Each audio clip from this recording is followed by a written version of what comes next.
Welcome back to my 31 days of summer barbecue. Now we have tons of barbecue recipes coming out over the next month. So hit that like button, hit that subscribe button, and make sure you hit the bell so you don't miss a trick and you catch every single one. Day 8, s'mores. Let's get it.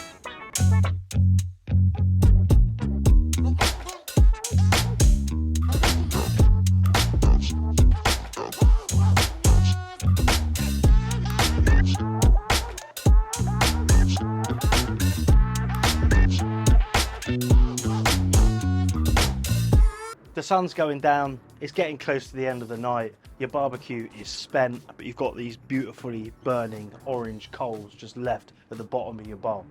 What are you to do? S'mores. Obviously s'mores. They're simple, they're easy, and they're meant to be quick. So, big marshmallow, biggest marshmallow you can find, onto a stick. Then you've got a deep, bold grill like mine, you're gonna have to protect your hand with something.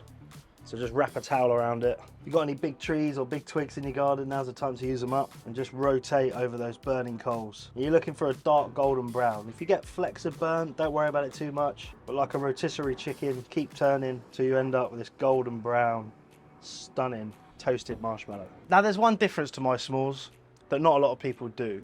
And that's not a graham cracker and a bit of chocolate. It's these caramel digestive biscuits.